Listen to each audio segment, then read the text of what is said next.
So you just got approved to sell Nike on Amazon. Congrats. What do you do next? And these are the questions that I've been getting. Emails, DMs, Hustler Hacks. Help me. How should I approach this Amazon beast? Well, guess what? I am your man. Sir Hustler of Hacks will help you and figure out what you should do next for Amazon, because things can get a little wild. We're going to break this thing down thoroughly, and I'm going to show you and tell you and do everything I can to explain the good and bad about selling Nike products on Amazon. But before we start, you have to hit that like button. I know it gets a little old hearing it from different videos and watching things on YouTube, but you don't really realize how much it really helps the channel and the video to get pushed out there from YouTube. Just hit that like button, and if you do, my dog Kirby will be very, very happy. So let's get started. Now you're in Amazon. You have two options on how you can sell products. We have Amazon FBA and we have Merchant Fulfilled. What's the difference between both? Amazon FBA, you're going to put everything into a box, ship it to the warehouse, and once a customer buys a product, Amazon will ship it straight to them. They get prime shipping as well. They are responsible for that product. You have nothing to do with that once it gets to their warehouse. Now, Merchant Fulfilled, you are going to fulfill those orders yourself and ship straight to the customer, and you're responsible for getting that product to the customer in a timely fashion. So I'm going to start off with explaining Amazon FBA, what worked for me on selling Nike products, and really clothing does great. All you got to do is pick up some of these poly bags. They got the warning label already on there. You could put socks, sports bras, shirts, shorts, and other clothing items in here, ship them off. They sell great. Nike Outlet has great deals on clearance. You could pick up shorts or socks or things that are $4.95 plus 20 or 30% off. Maybe $7.95 minus 20 minus 30% off. And a lot of these products do sell for $25, $35, $45. So good money to be made on clothing, and you get a lot less returns from clothing compared to shoes. Let's talk a little bit more about clothing, and it has to be plain as possible. General Nike activewear items, no collabs,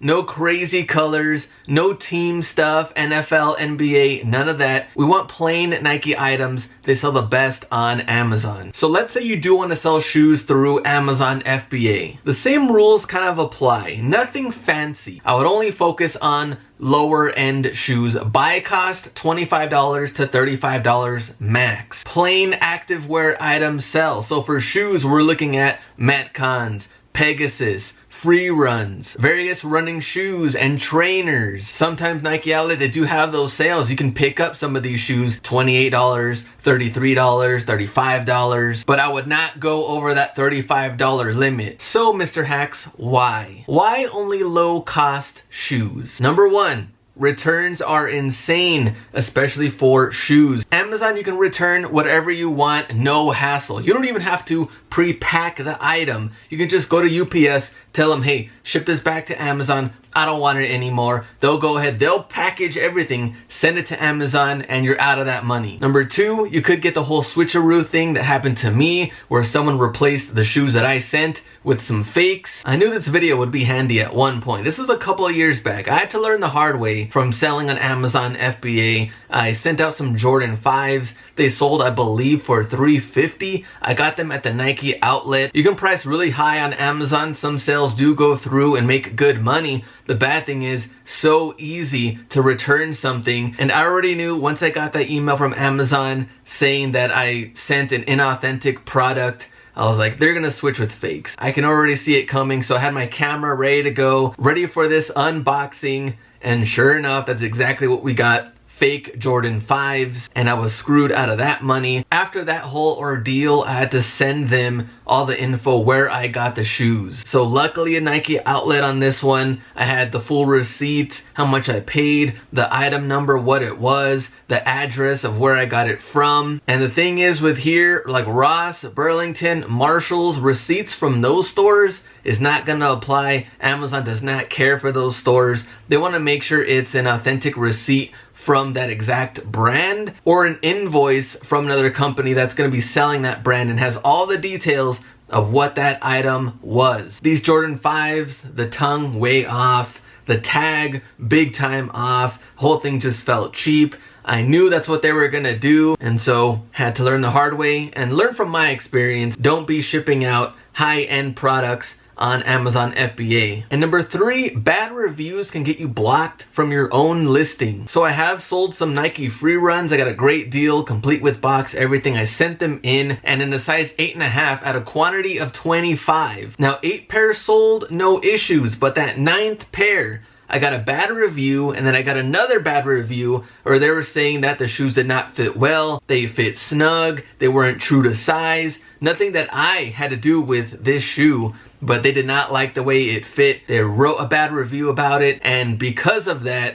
they kicked me off my own listing. And I could still sell the other sizes, you know, 9, 9.5, 10, but 8.5, I could not sell it. So I had to have Amazon ship back the remaining pairs back to me, and now I have to resell those on another platform. So remember, selling on Amazon, buyer has full control 10 out of 10 times. So what about merchant fulfilled? Like, what if I do want to sell Air Max Plus, Vapor Max, things like that? I would go with merchant fulfilled. So because you're responsible of getting that product to them, you have a little bit more control of what's going on. So that kind of does help on that standpoint. I mean, they can still return whatever they want, but at least you're going straight to the customer. Fees are also a little bit lower than Amazon FBA since Amazon is not storing it in their warehouse. I would also look at prices between Amazon and eBay, just because eBay, you're not paying the fees. So I think cross-listing is awesome, but overall, I think you're generally gonna be making around the same amount of money, depending on the product,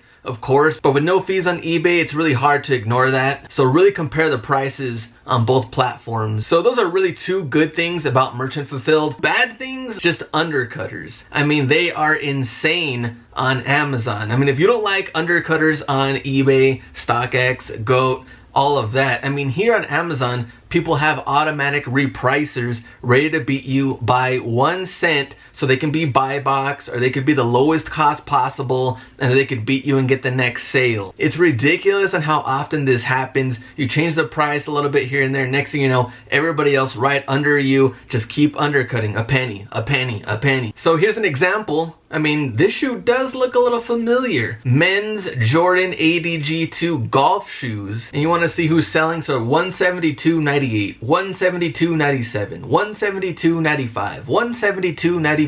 And the undercutting just keeps going on and on. So, just like every platform, we have the good, we have the bad. The good, biggest marketplace on the internet right now. You're gonna get way more views and eyes looking at your product. Number 2, the margins can be great. Some higher prices on Amazon. You can make great money. And number 3, just a totally different opportunity if you're looking for something new, or maybe you're breaking away from the sneakers entirely. Maybe you do want to dip a little bit into the clothing and have Amazon fulfill some orders, or maybe you just want to cross list on different platforms. I think it's excellent. You can throw Amazon there into your arsenal. But the bad, returns can get wild, and you can get some fakes back. But remember, Amazon buyers will win all the time. At least with eBay selling a Vapor Max, it still has to come back through eBay's authentication program. The other bad thing, undercutters are insane. And number 3, just don't get banned on any of your listings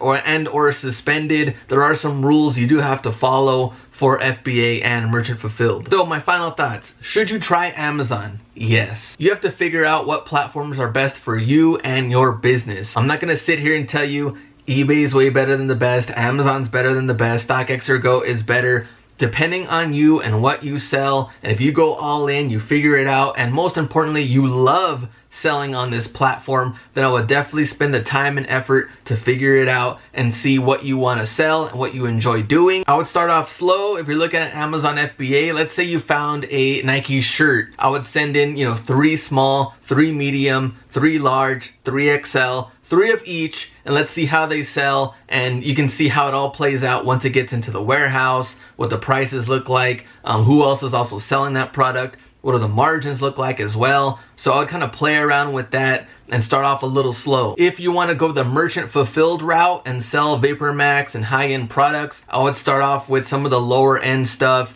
just in case, just so you can get used to selling on Amazon and shipping out to the customer and not just jumping right in selling $200, $300 shoes. So that is it. I hope this video helped you, and maybe we can do something in the future to do live show Q&A or something to do with Amazon. If you have any other questions, leave me a comment below. I'm definitely looking forward to reading them, answering them, and helping out any way that I can. I know a lot of Amazon sellers are dominating. I know a lot of them don't want to talk about returns and other issues that come across Amazon, but that's the reality of selling on different platforms.